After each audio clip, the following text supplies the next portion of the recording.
What's up, guys? Welcome to Zero Forks. Listen, it's the day before Thanksgiving, and I realized I need a last-minute Thanksgiving dinner dessert. So I know I've got a couple of pie crusts in the freezer in there, and I know I just picked up some sweet potatoes the other day. So we're going to do a sweet potato pie with maple syrup and brown sugar. We're going to top that with a pecan crumble, and on the very top, do a little brown sugar whipped cream. I'm going to show you how to make it all here in just a minute. Hang on. This is Zero Forks. All right, guys, first things first. For sweet potato pie, you're going to need some sweet potatoes. Imagine. I've got 6 medium to large size sweet potatoes here. You're going to need about 3 pounds of sweet potatoes. I'm going to make 2 pies here. Pie crusts come in packs of 2, so I figured might as well do 2 pies. Listen, I'm going to cook these sweet potatoes on the smoker today. Surprise, cooking something on the smoker. I know you would never have guessed. But listen, in order to allow some of that smoke to get in and penetrate the skin on these sweet potatoes, the skins, we're going to peel the skin off when they're done cooking. But to allow the smoke to get in here and penetrate the sweet potato, I'm going to take a fork, and if you guys do this at home, you be careful. Don't you go stabbing yourself in the hand and blaming me. But I'm just going to poke some holes in these sweet potatoes. I just want a few holes just all around the sweet potato here, to allow the smoke to penetrate through that skin and actually get some of that smoke flavor into the flesh of the sweet potatoes. So that's what we're going to do first, and then I'm going to get them on the grill. See y'all guys in a minute. Hey guys, we got the old char griller up to about 260 degrees now, but I'm running out of time. I need to get these sweet potatoes on the smoker. So basically, this is real simple. Get the grill up to temp. These sweet potatoes are going directly on the rack. I'm going to leave them in here for about 2 to 2.5 hours. We'll see. I'm looking for them to be fork tender. They don't have to be completely mushy because I'm going to finish them off in the oven inside, but just fork tender. I just want to get some smoke flavor on these. So I'll give them about 2 to 2.5 hours there, and then we'll run inside and finish everything up. Hey guys, while the sweet potatoes are going outside, we're going to go ahead and get started on our brown sugar whipped cream. So I've just got 1 cup of heavy whipping cream in a bowl here. I've got a stand mixer I'm going to put it on. You don't have to have a stand mixer though. You could do this, you know, with a hand mixer. You could do it with a whisk if you want to. Take you a lot longer and you get a good arm workout. But you don't have to have all these, you know, anything special to make this whipped cream. All you got to do is put some cream in a bowl and whip it, and you'll see it start to transform into whipped cream. You'll see little peaks start rising up just like you would in whipped cream. So we've got 1 cup of heavy whipping cream. We're going to start whipping it until it starts to stiffen up. Hey guys, you can tell this has really started to thicken up. You can see when I spin it, it leaves lines, you know. It started to thicken up and look a little bit more like whipped cream. The problem is it's not sweet at all right now. So now is when we want to start adding our brown sugar. I'm going to do 3 tablespoons of brown sugar, but I'm going to do it slowly as we continue whipping this. That's why I'm telling you now, because this thing's kind of loud when it gets going. But I'll show you the first tablespoon. We'll just kind of whip it in slowly. We'll continue doing that, whipping in 2 more tablespoons of brown sugar, waiting until it looks just like a nice, thick, creamy whipped cream. Creamy whipped cream. Cream that's creamy as whipped cream. Creamy whipped cream. Yeah, word.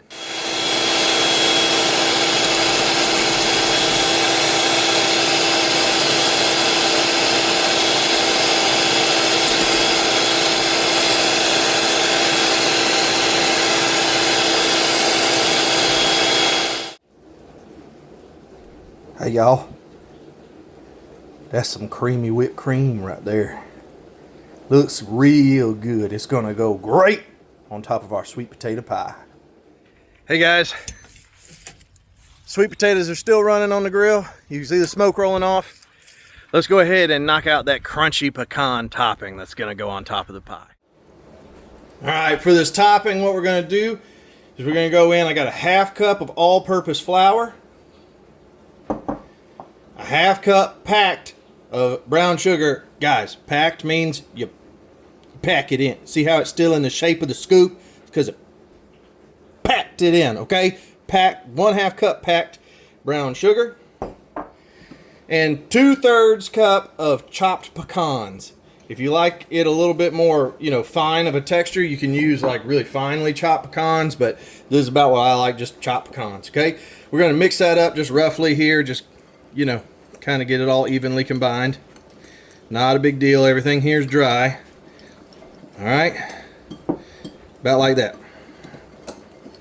Now I've got 4 tablespoons of unsalted butter. This butter is cold. You don't want room temperature butter. You don't want softened butter. You want 4 tablespoons of cold unsalted butter. We're going to go in one at a time. Each one of these little cubes is about 1 tablespoon. We're going to go in one at a time, and we're going to kind of chop this butter up into the mixture, okay?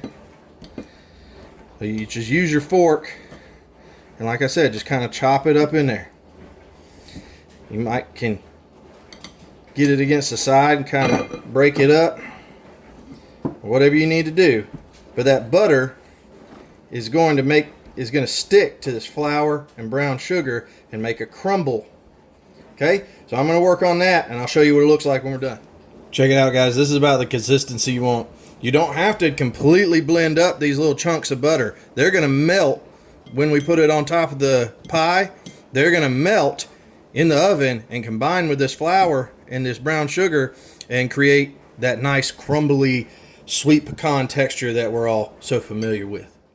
Well, guys, I know I said we were going to take the sweet potatoes off and finish them on the oven inside, but there's other stuff in the oven right now. So I just cranked the heat on the char griller here up to 350. And I'm going to let that ride until these potatoes are really tender. I want to be able to take them out, peel the skin off easily, and then mash them up real easily with just like a potato masher, you know, mash potatoes with a potato masher. Well, guys, we've gone for about 2 hours at 275 degrees, and then about 45 minutes at 350 degrees on these sweet potatoes, and I'm pretty sure they're about ready to come off. What I'm looking for is just that they're fork tender and they're ready to pull off. We can easily peel the skin off, and we can get them in a bowl and mash them pretty easily. That's the goal, is we want to mash these just like you would mash regular potatoes. These are just sweet potatoes. So I think they're ready to go. I'm going to pull them off. We're going to pull the skin off, get them in a bowl, and mash them up. I'll be right back and show you what we do for that. All right, guys, I got these sweet potatoes peeled and in a bowl, and here I've just got, you know, a little masher, and I'm just going to mash them up. They don't have to be super smooth, just mashed, you know. We're going to add, you know, other liquid stuff to this, so it's going to smooth out. But just right now, we just want to get kind of all the big chunks mashed up so we can mix it in with the other stuff. All right, guys, back in the mixing bowl, we got a whole stick of butter and a whole cup of brown sugar. We're going to cream these together. The butter, this butter's not cold. This butter needs to be softened. If it's super cold, it's going to have a real hard time getting it to cream together with the brown sugar. So it doesn't need to be melted, but it doesn't need to be cold either. So just soften it, like room temperature. But we're going to just get this mixer going, blend those up together. Then we'll add the sweet potatoes into that. So see you in just a minute. All right, check it out. This is what the butter and brown sugar looks like when it's all blended together. It should just be kind of homogeneous, you know. We're not you don't want any chunks of butter or any you know, big old clumps of brown sugar. It should all kind of be one thing. So into this now, we're going to come in with our mashed sweet potatoes.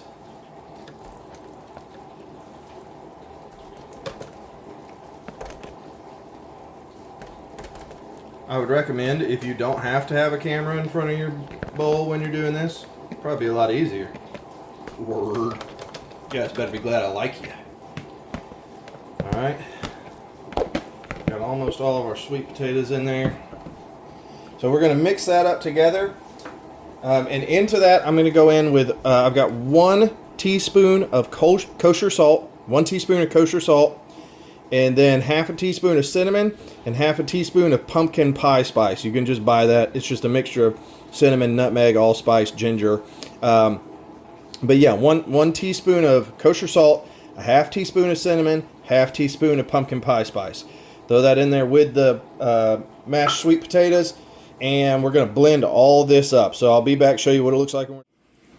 All right, we got the sweet potatoes all mixed in with those spices, the brown sugar, and the butter. Now, here's the deal. The next step is to add some eggs, but I've got to let this cool off a minute. These sweet potatoes are super hot, and if I add the eggs in now, we're just going to end up with scrambled eggs. So don't want to do that.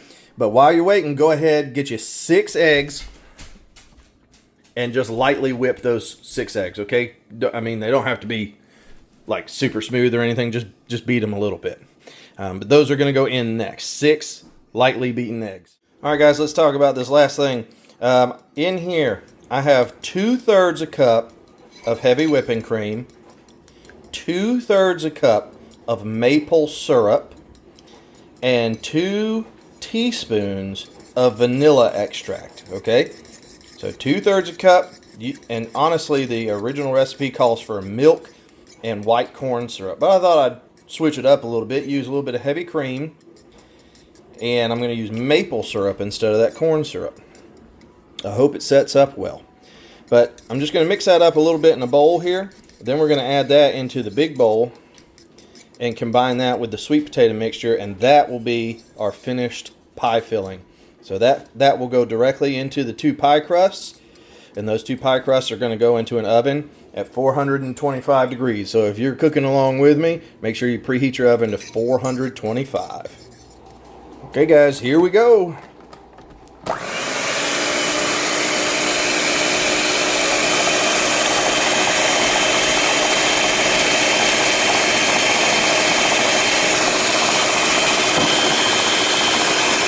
Get that nice and combined.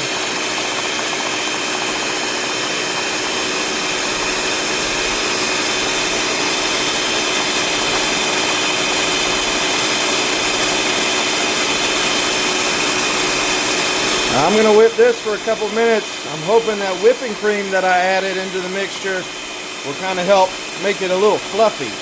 I don't want this pie to fall, collapse on itself while it's cooking, and just be, you know, flat and gross. So hopefully that whipping cream can start to thicken up a little bit, and that'll make it kind of fluffy, you know, texture in the pie. Okay, just 2 frozen pie crust out of the frozen section at the grocery store, okay? Nothing special here. Pour in your pie filling. These are deep dish pie crust, by the way. So just split the pie filling evenly. I've got too much even for 2 pies here. That's okay. I'd rather have too much than not enough. And we want them pretty full, but remember, we've also got that crumble to go on the top. So that looks good to me. All right, now I've grabbed it. Got this pecan crumble that we made earlier. Just make sure that your butter is evenly broken up and distributed throughout all the dry ingredients. And we're just going to sprinkle that all on top.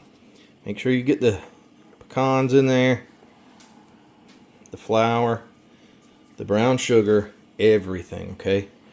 Just try to sprinkle it as evenly as you can. Don't worry, you're going to make a mess on the counter. Just clean it up before your wife realizes. You'll be okay. Don't worry. I got you, buddy. Got your back. Okay? Well, got a little butter stuck to me. There we go. A little bit more on that one. And that one is just about ready, I think, to go in the oven. I'm going to go 425. And it's going to take about 45 to 50 minutes. Okay, at 425.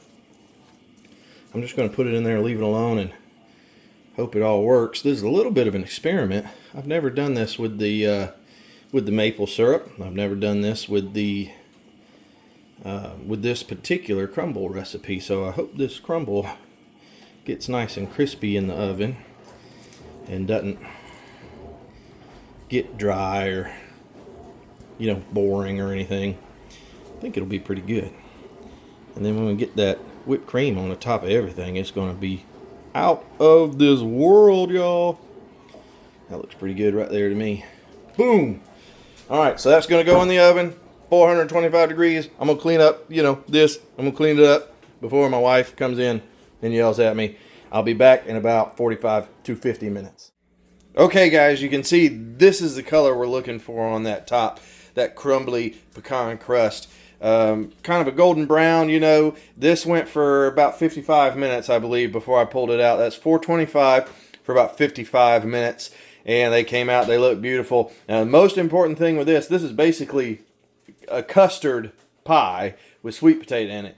So you've got to let this rest. So we're going to let this sit and cool off for as long as possible, usually hopefully at least an hour, for it to set up and get solid. If we cut into it right now, it'd just be a jiggly, liquidy mess. It wouldn't be any good. So let this rest for, like I said, at least an hour. You can put it in the refrigerator. It'll be good for about 4 days in the refrigerator. You can freeze this too. If you made too much and you got too much left over, you can freeze it. It'll last in the freezer for about a month. So top it with that whipped cream. We'll cut into it. I'll let you guys know how it is.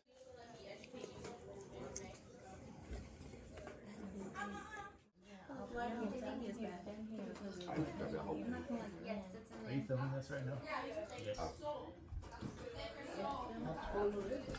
What do you think? That's actually not bad. Actually, that's actually not bad. That's high praise from him. So I really like that sweet potato pie. I think I'm going to give it like an 8.5 spoons out of 10 spoons. It was pretty good. Not the best thing I've ever put in my mouth. If I had to do it again, I probably would have taken the sweet potatoes off of the smoker a little bit earlier. A little too much smoke flavor for such a sweet dessert, but it was really good. What do you think? I'm gonna give it a solid 8. 8 spoons out of 10 from this guy. What about you? I'll probably give it about an 8.5, mainly for like the crunch in it. I like the crunch. Oh yeah, we're gonna average that out to 8.25 spoons out of 10. That's good enough for me. I really enjoyed it. I hope you did too. If you like this video, please like and subscribe. Leave a comment below. Let me know what you would like to see. Would you like us to do more of these kind of things where we show you how to cook something? Would you like to see more of the reaction videos where we eat weird stuff? But regardless, today's Thanksgiving. So from the Zero Forks family to yours, Happy Thanksgiving. This is Zero Forks.